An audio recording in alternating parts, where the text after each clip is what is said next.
Revolution Radio.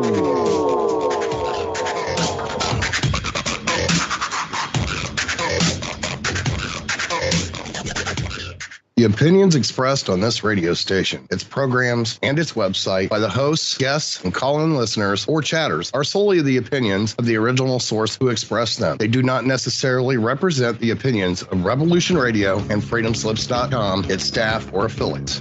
You're listening to Revolution Radio, FreedomSlips.com, 100% listener-supported radio, and now we return you to your host.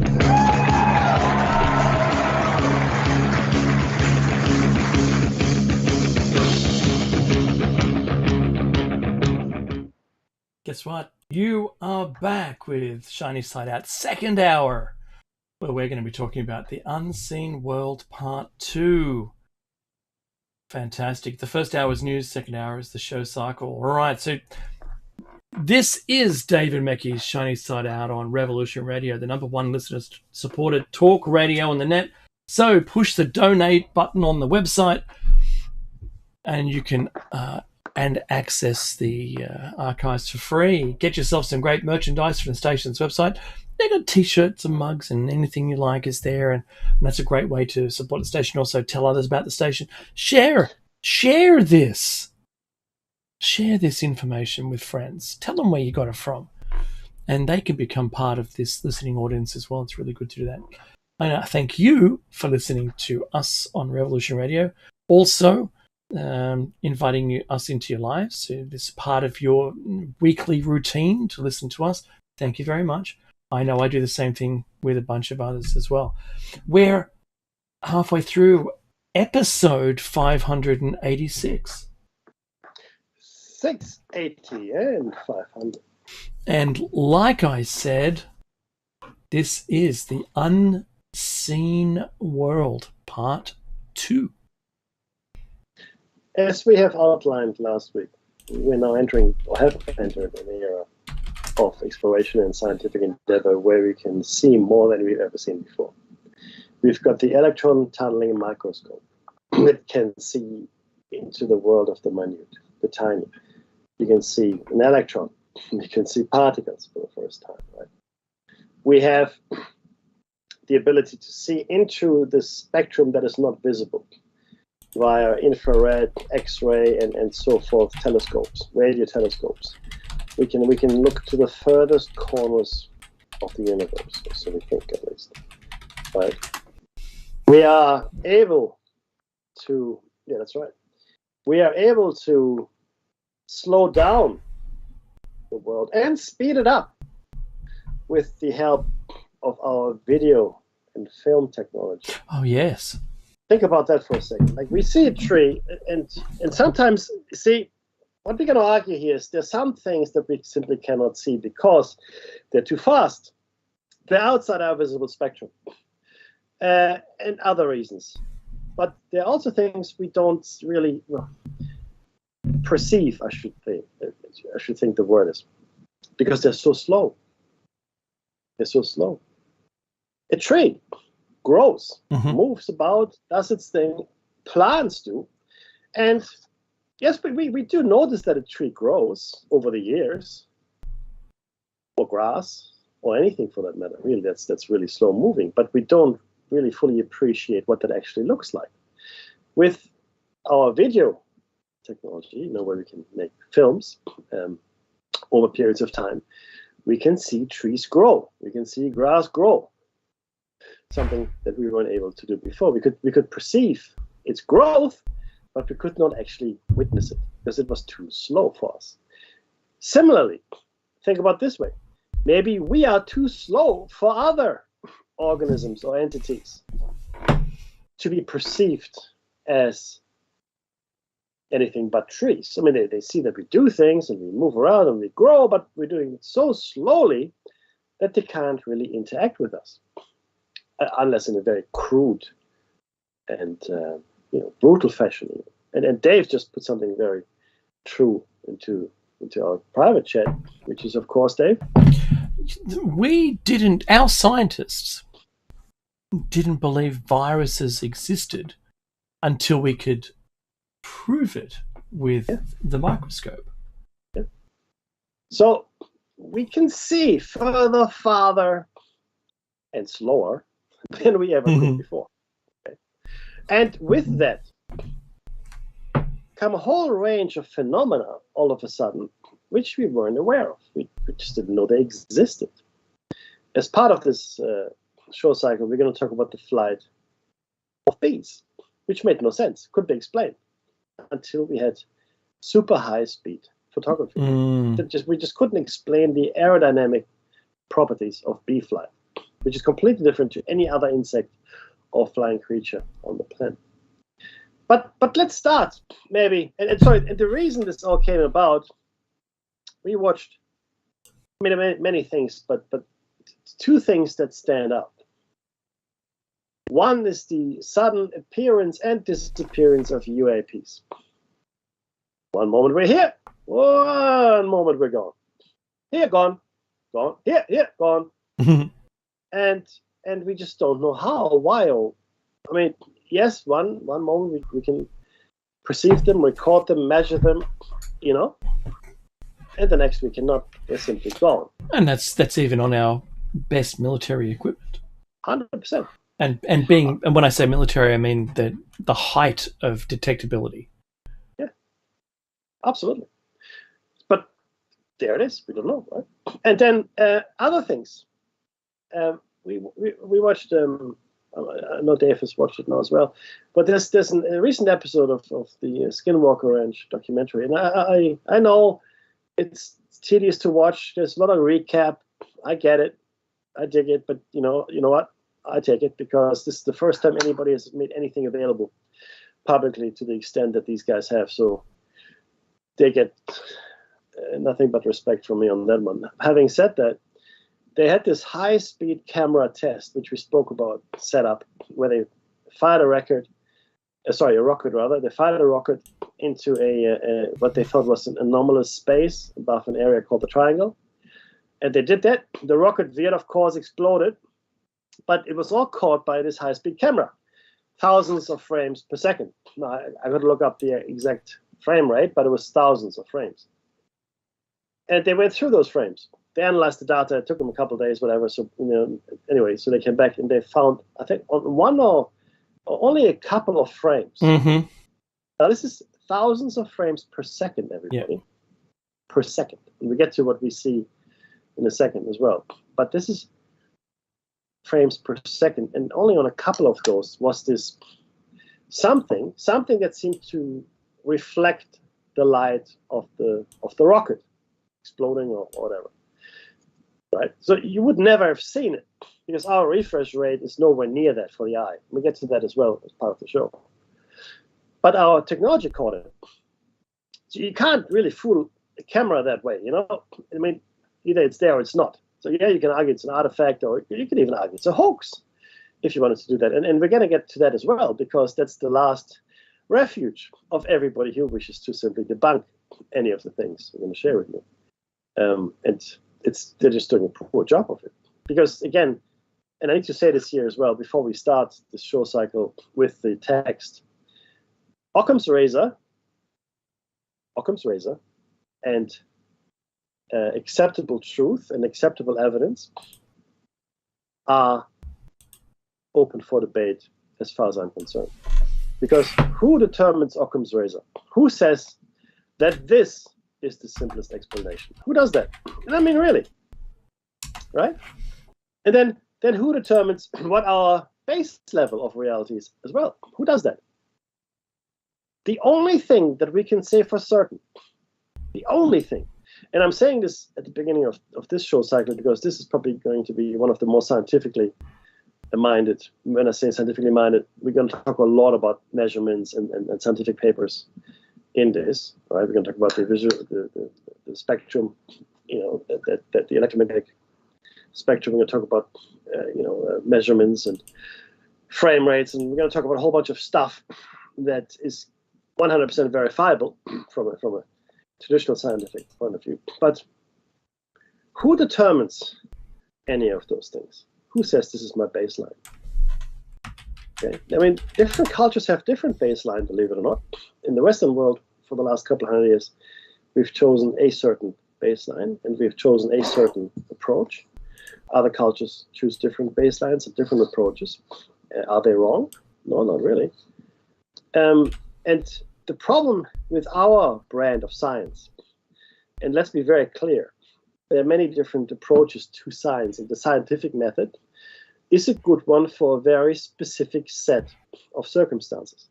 So our scientific method is really good when it comes to measuring repeatable things, right? Like you can cut an apple a million times. Chances are you're going to find the same things in it. Right? You can weigh it, you can measure it, you get another apple, with intolerances, you're going to get the same experience, and so on and so forth. You measure gravity or the way light goes through atmosphere on this planet, you probably get similar results no matter what kind of experiment you do, right? And it's really good for dissecting and measuring and quantifying all the things that can be dissected and measured and quantified. What do you do when you come up against something that can't be dissected, measured, or quantified? Or, worse, that completely contradicts another theory that you have, which seems to work quite well under certain circumstances. Until this just pops up and go, oh no. Oh no. Yeah. And then it doesn't work at all under other circumstances. So the only thing that I believe we can say with absolute certainty is that we really have no idea how this reality, this universe really works, because we don't. Look, we invented dark energy and dark matter. Dark energy being the force that pushes the universe apart, right? And dark matter, well, being required for the gravity to exist to keep the universe together. That's right. Essentially. Now, we had to invent the theory that it existed to make the equation work. There is no There's no proof of either dark matter or dark energy.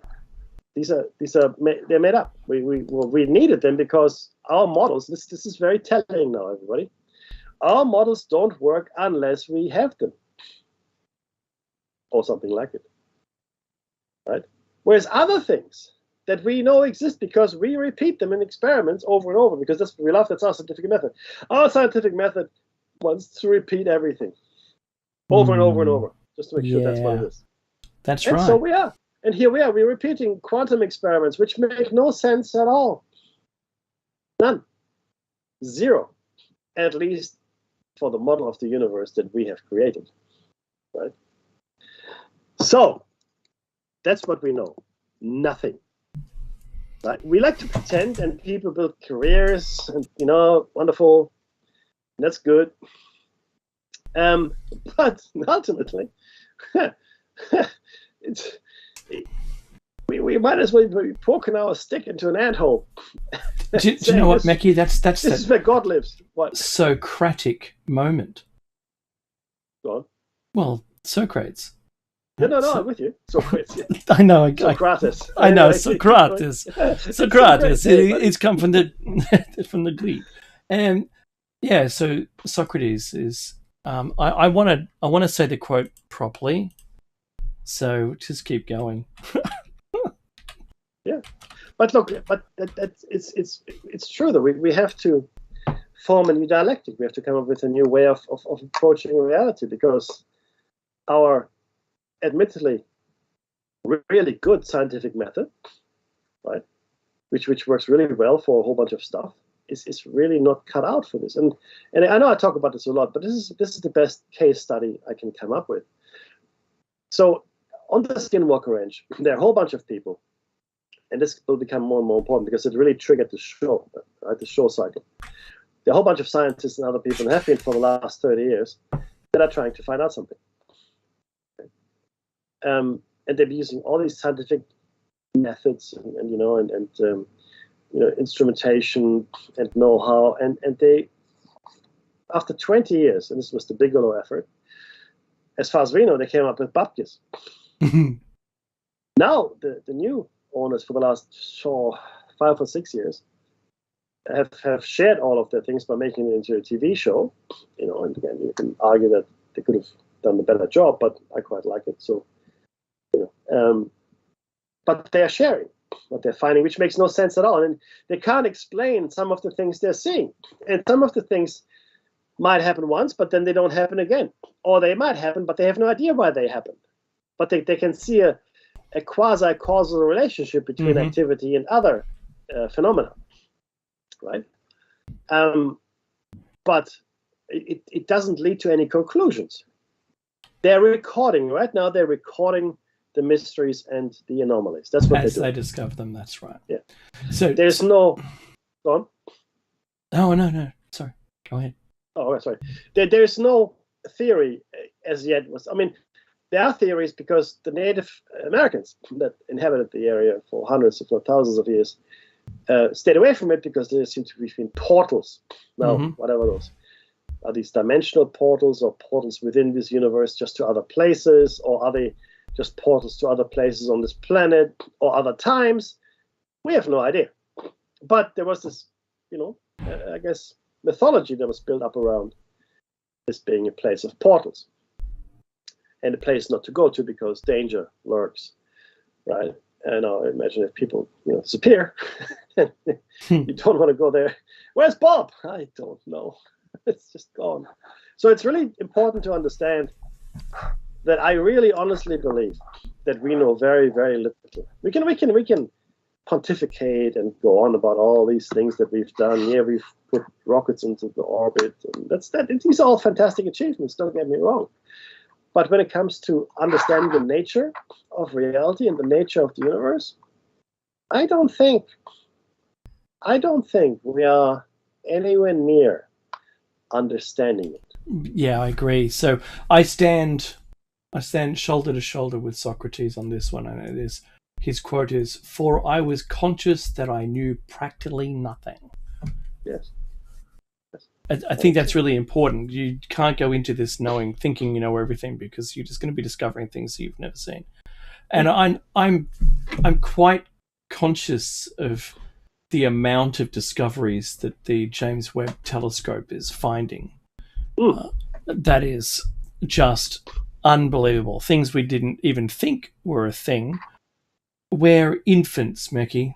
We're infants into a grander universe right now. Completely.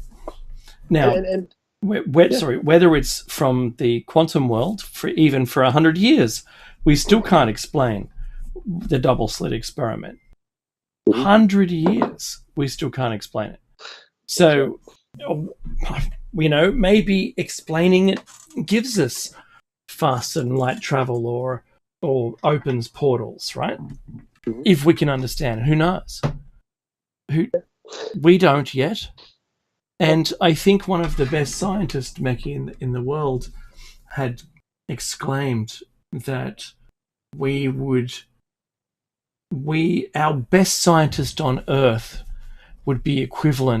their work would be equivalently placed on the fridge in an alien world from their 4-year-old. So, because you know how you put their homework on the fridge, you're really proud of them, right? Yeah, their artwork. Yeah, I think we're infants. Yeah, I would. Okay, so from what I understand about the universe right now, I would tend to agree with that, because it is almost inconceivable that there aren't cultures, entities, intelligences that started well before us and are so far beyond. We wouldn't even. This is the thing. If you're an ant and you're living in someone's garden, you've got a little anthill there, right? You might perceive the plants, and sometimes you walk across paved ground and you understand. Okay, this ground is now smooth. It's kind of different than the rest, yeah. Yeah, as opposed to rough, and you might see that these vertical walls you come up against, which don't really stop you, but you can go up them as well. And sometimes you might make it into the house, and find caches of sugar or whatever. And you think, oh, what luck that is! Look what I found. I was just digging around and roaming around, and I found all this just sugar. How wonderful is that? And then there might be this massive killing of you. Well, did we all die? What happened? That's but right. The point is, the ant cannot conceive of the structure it goes into forage as having been built, I don't think, by some one thing. Because I think the scope of it is just too massive. Now, the ant can understand the anthill it lives in. They get pretty big as well, right, as they go.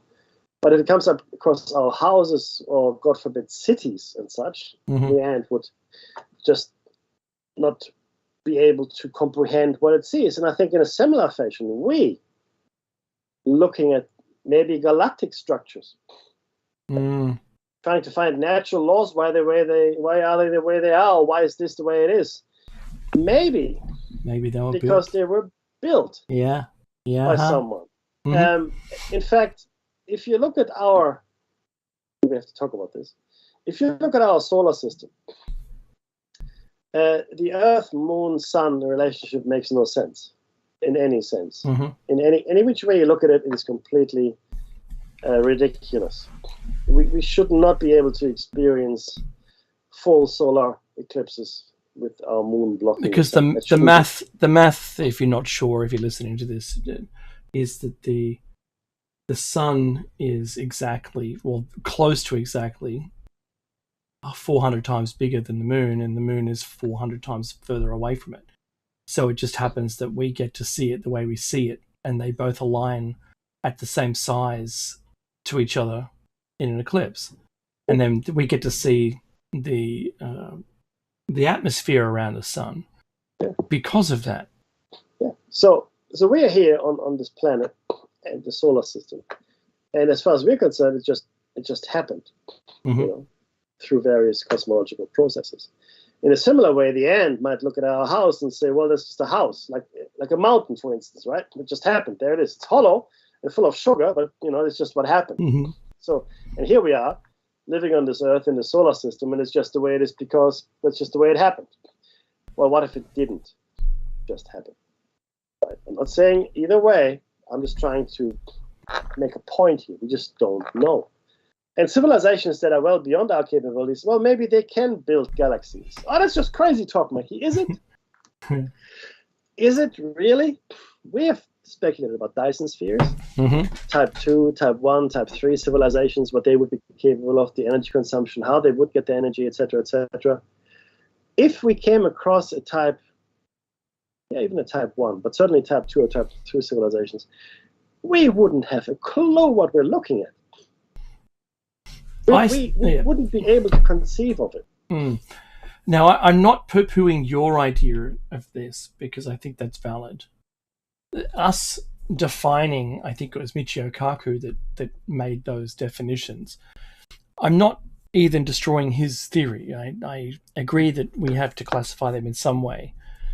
But I'd always been under the impression that there would have been people that just grew up on a very dense water world, right? Miles, maybe 100 miles deep, where the stuff that they needed to get was this or that, or that there were civilizations that grew in anti-gravity or without gravity, let's say.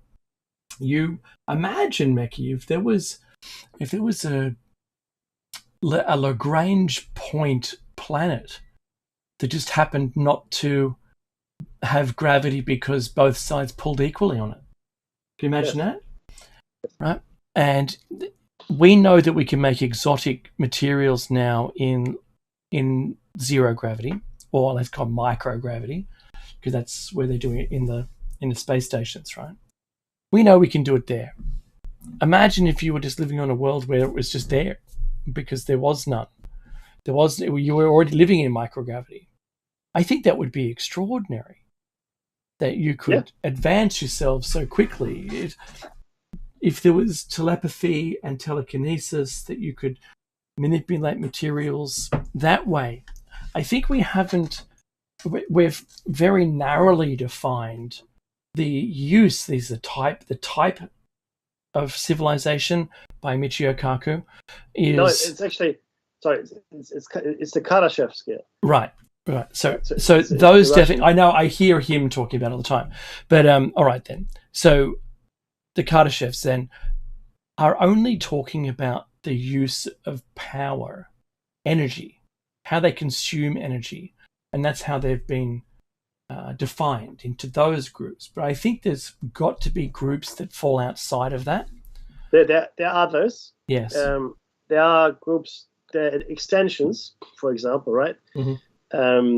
Such as, we are adolescent, for example. We're pre-type anything, but they're type 4 and 5s. But they're also type civilizations which have been proposed by other scientists that would be looking at, how do we manipulate things, like including genes, etc. So type 1 minus, type 2 minus, type 3, type 4, type 6 minus. So type 6 minus or type omega minus is capable of manipulating the basic structure of space-time, for example. So there are additions to the Kardashev scale from, I think, 1964. He actually came up with it. Awesome, because there might be people that live in subspace. Anything is possible. Right? To be honest, every one of these things that we've just been talking about is part of the unseen world. The other thing I think I can throw into the show notes here, right? The other thing is simply what we mentioned last week, and that's the EM spectrum. I just want to say we can only see such a very small part of it. Mm-hmm. Everything above visible light is ionizing radiation, which is harmful to our cell structure. It's harmful to DNA. Everything above, because ultraviolet or going upwards up the scale is harmful to us. Everything below the scale isn't. Well, the amount of infrared is certainly a consideration, and the amount of sound waves you can experience an amount of those which are damaging to you.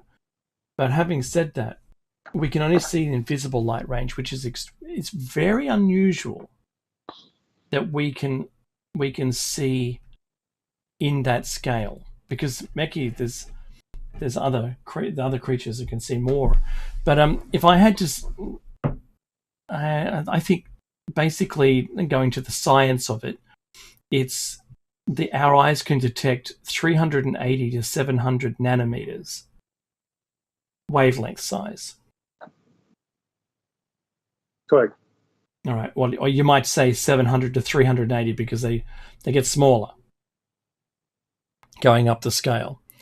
We don't see infrared. So if I put some rebar, people know what that is. That's reinforcement bar that you put inside concrete structures before you do the pour.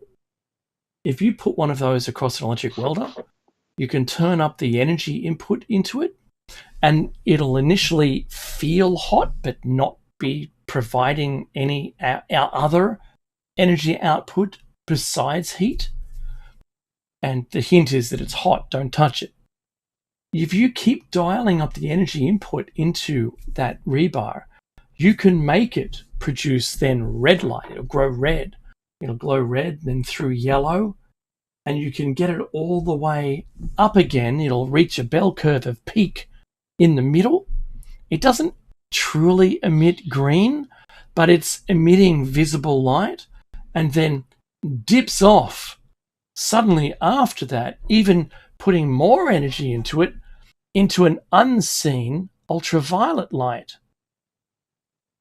And if you keep going before it melts, it'll keep going up until the failure of the material. But what's weird is, and this is one of the experiments where people discovered once we made electricity, that you could heat a material up, not see that it was hot, then see it was hot, have visible light come off it, and then it would dip back off again. But I'm putting more energy into it, was the question.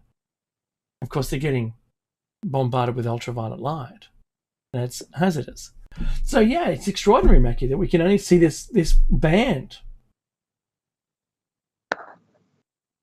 But that's and you're right. So, and this is really where we start talking about our limitations as human beings. As Dave has said, we are looking at a very tiny slice of the spectrum, the electromagnetic spectrum that we can actually see. It's between 380 and 700 nanometers, right? Now, again, the cone-shaped cells in our eyes are the receivers for those wavelengths. And it's a very, very narrow band, the spectrum. Okay. And other portions of the spectrum either have wavelengths that are too large or too small and energetic for the biological limitations of our perception. That's just what it is. Now, in terms of frequency, though, this 380 to 700 nanometers corresponds to a band in the vicinity of 400 to 790 terahertz. Again, these are approximations. Okay. Now, under optimal conditions, the limits of human perception can extend to 310 nanometers, which is ultraviolet, and 1100 nanometers, which is the near infrared. Okay.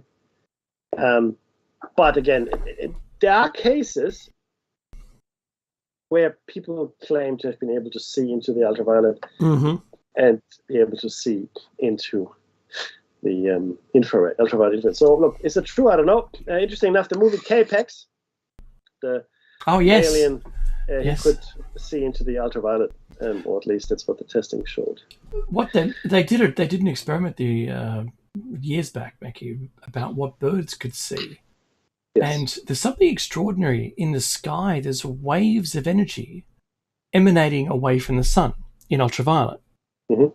And when you see the troposphere from a bird's eye perspective, you can always tell which way the sun is, even if you can't see the sun currently. Correct.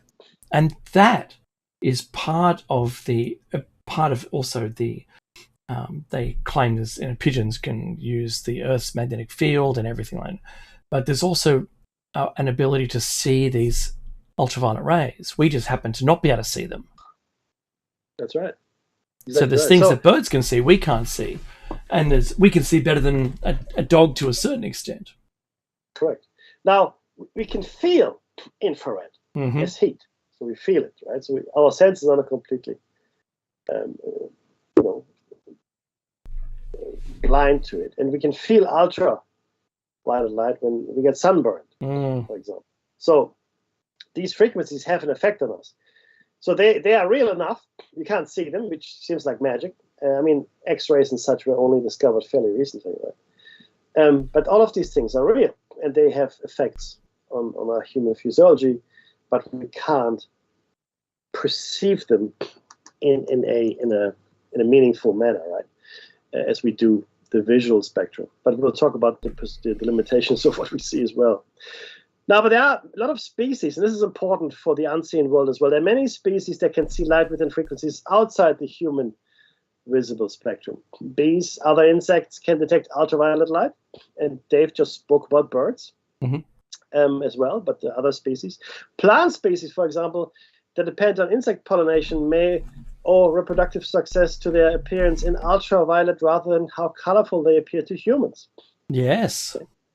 And again, we spoke about birds. Many animals that can see into the ultraviolet range cannot see red light or any other reddish wavelengths. For example, a bee's visible spectrum ends at about 590 nanometers just before the orange wavelength starts. Okay, birds can see some red wavelengths, although not as far into the light spectrum as humans.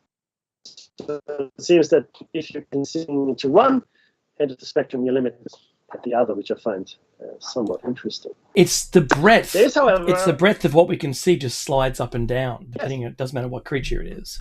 Yeah, so it seems. Yeah. So it seems, which is odd. But look, it is what it is. There is, however, here. An article or a study really. I want to Dave do this one, but look, humans operate within the visible spectrum that we've just discussed, right? Which is by definition quite limited.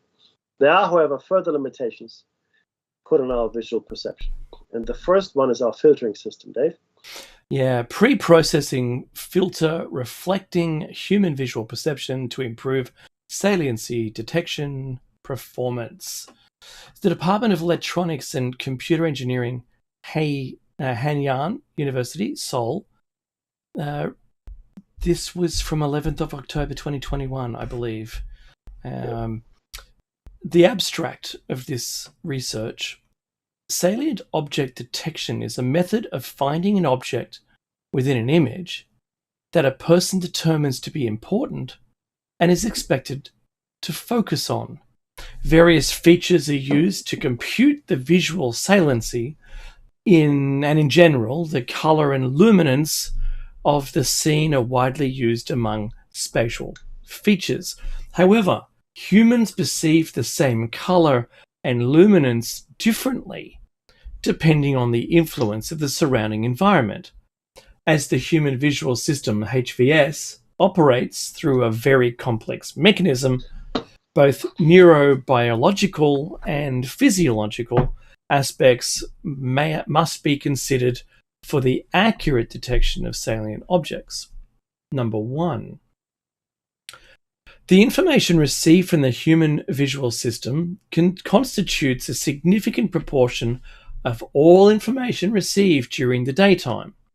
Although the human brain can process large amounts of information, HVS information exceeds this processing capacity. Therefore, HVS discriminately processes large amounts of visual information by classifying them according to their importance. Through this process, humans concentrate on areas with high importance, which are called salient regions. The saliency detection method refers to a computational model that quantifies a salient area or detects objects in an image by emulating the human's selective visual attention mechanism. So what this study tried to recreate and improve on was a methodology that explains how humans actually see and then process information. And the key thing to take away here is that it's a complex system, and the most important thing as far as visual information concerned is saliency, which means the importance in any given circumstance and in any given situation. I have an example. Yeah, go. If you drive to work like 10 miles or something, like 16 Ks, you can see up to 10,000 signs. That's right. Turn left, stopping, speed signs, no stopping, parking areas, location mapping elements, turn here to go to here, whatever, right? You can see all those. You see lane markings. You're using everything and determining what's important and what is not important.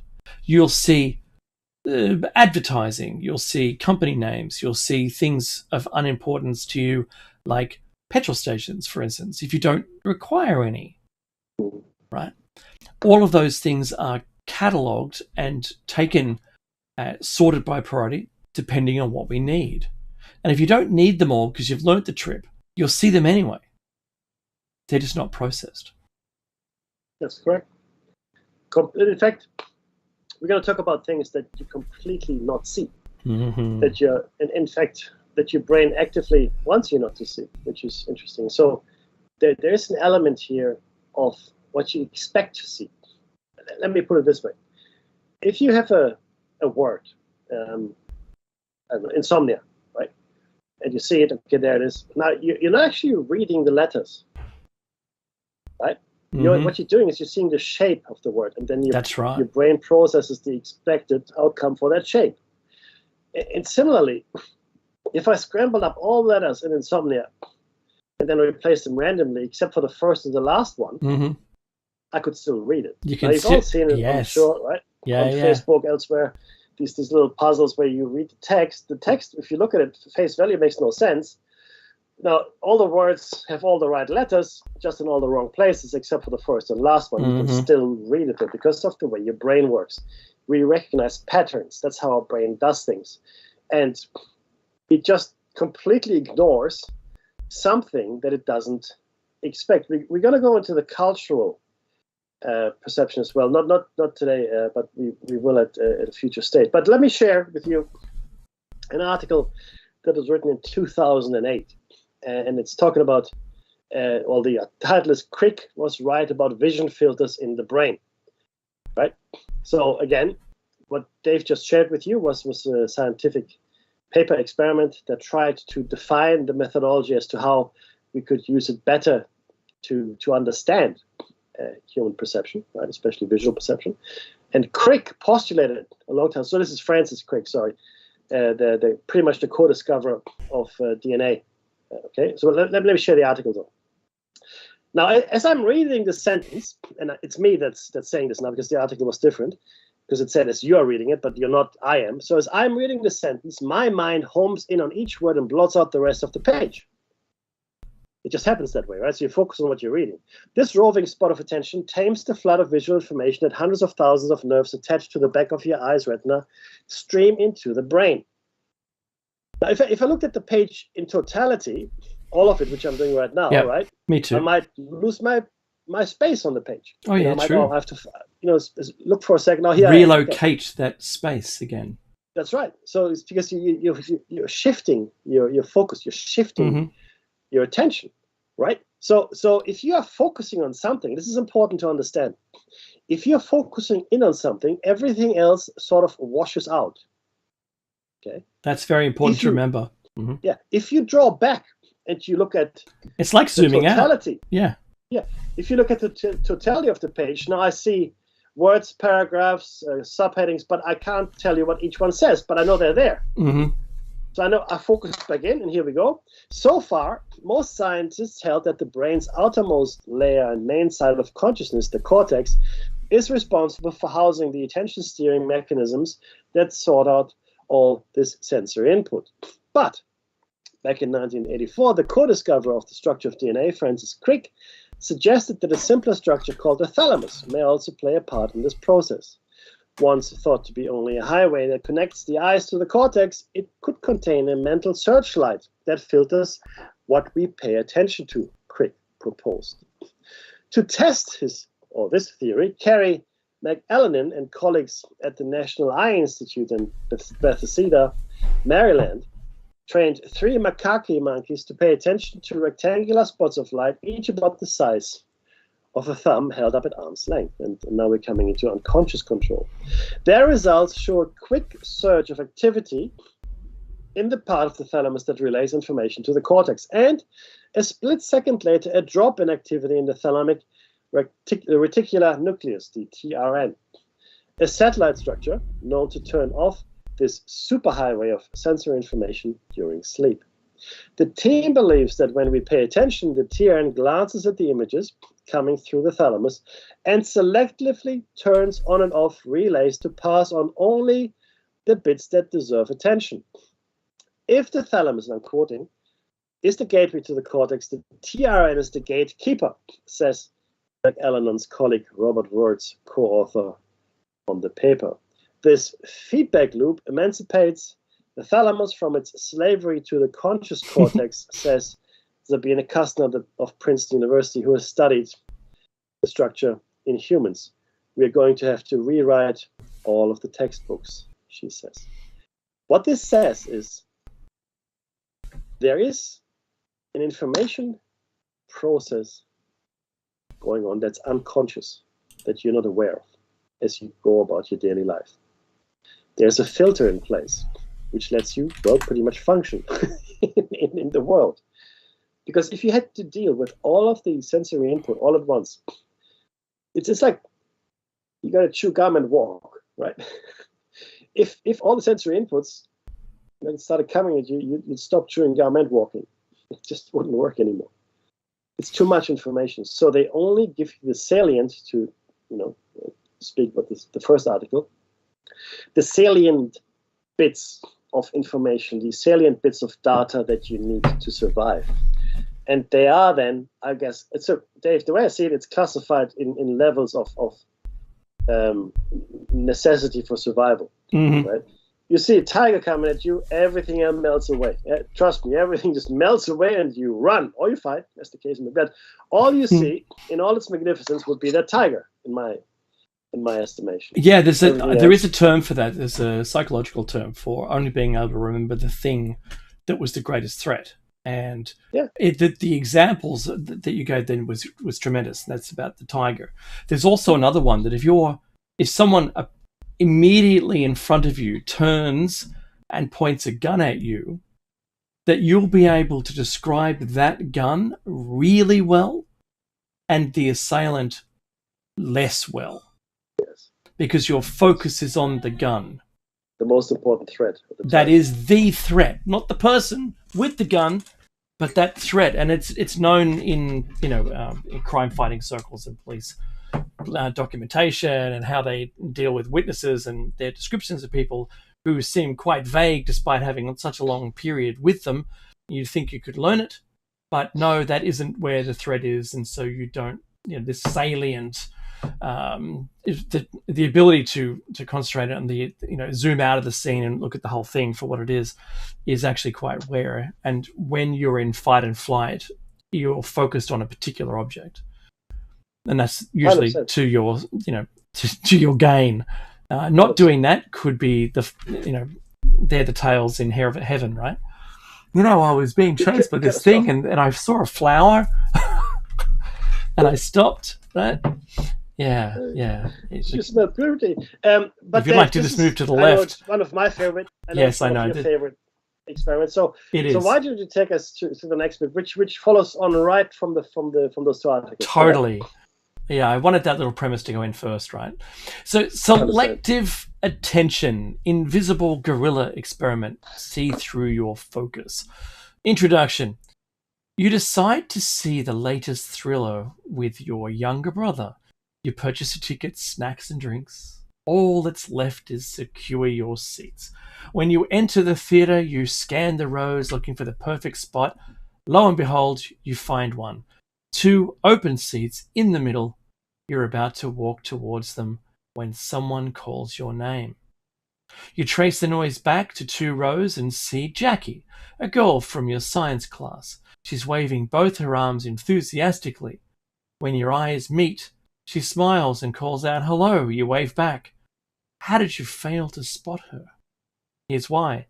Your selective attention led to an episode of inattentional blindness.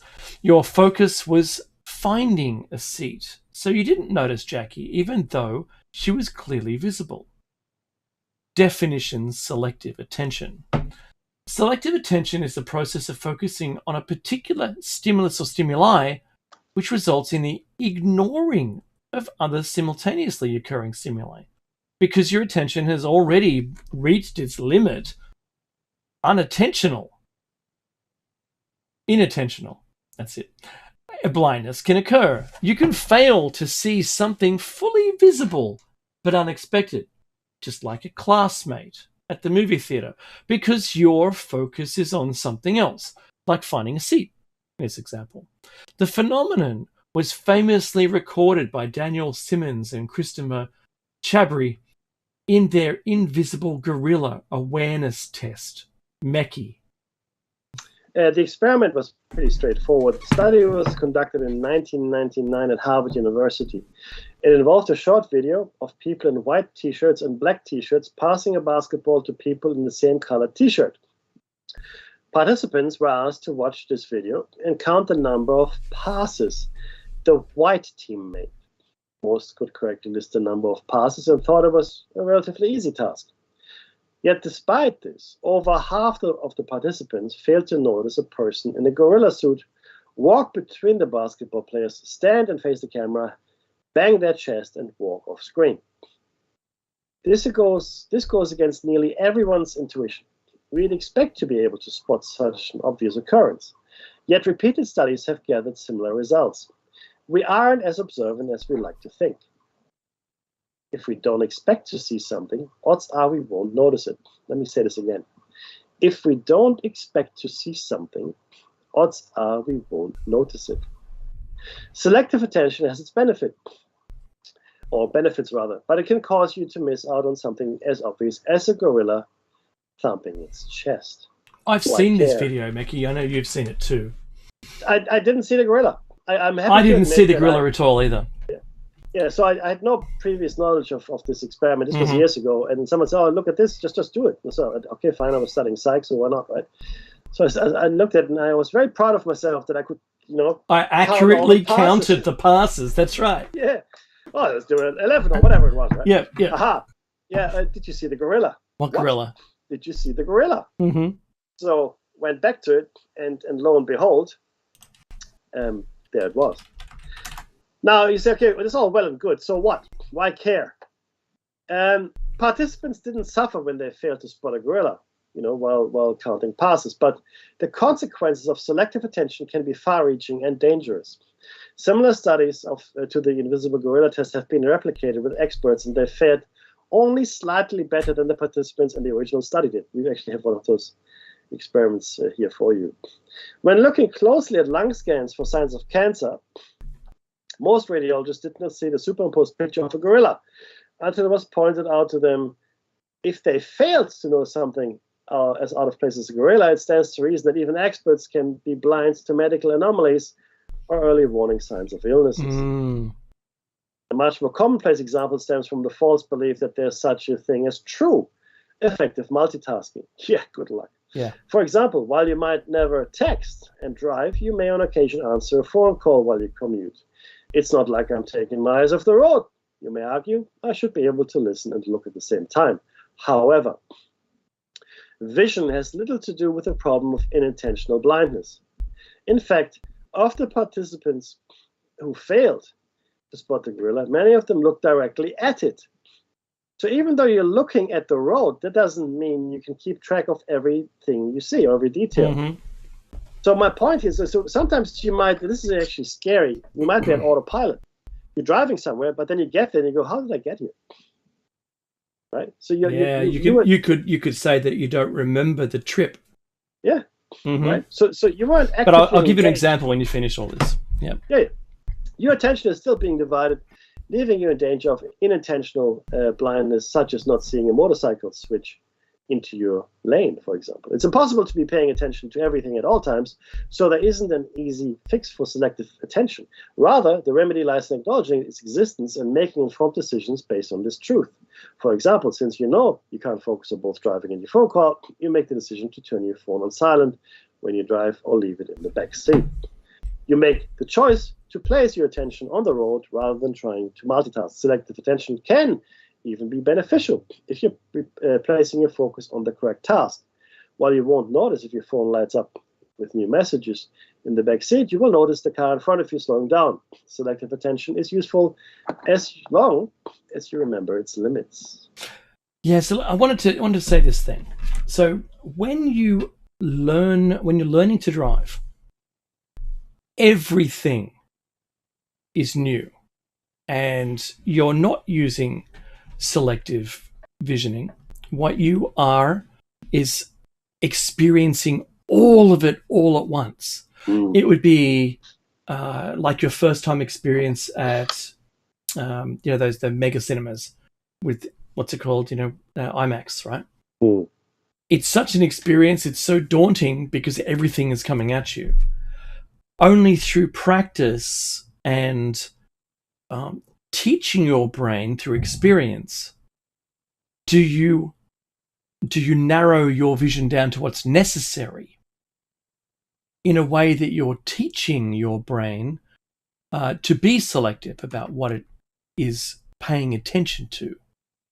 You might have felt this way when you first rode a bicycle or first tried surfing or some other sport, or as if you've been in the military, you might go into a theater of war, for instance, and everything looks like someone moving until you can narrow it down and be selective about what you need to look for, right?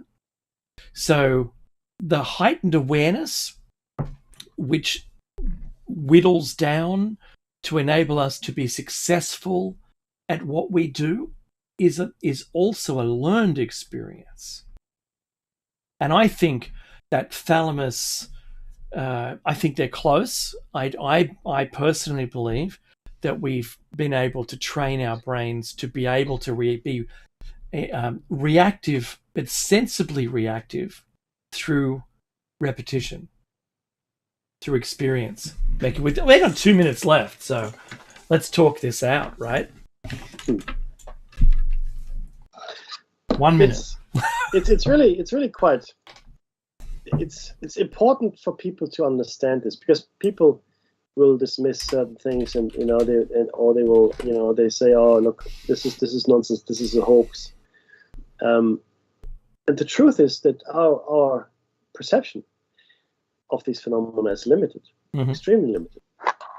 So when we do get attention on it, especially video evidence and things like that, then it's not as easy to dismiss, right? And what we see though, and what we think we remember might not be the same thing. And you can be led as well. So some people might say, oh, yeah, maybe I didn't really see it, or maybe it was just a weather balloon or whatever, right? But you can't really fool video unless you set out to make a hoax.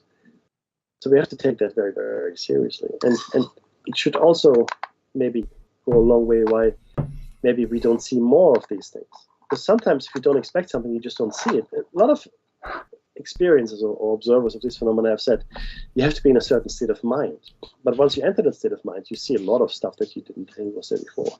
That's totally true. Guess what? That's the end. We come to the end. Gee, it's so quick.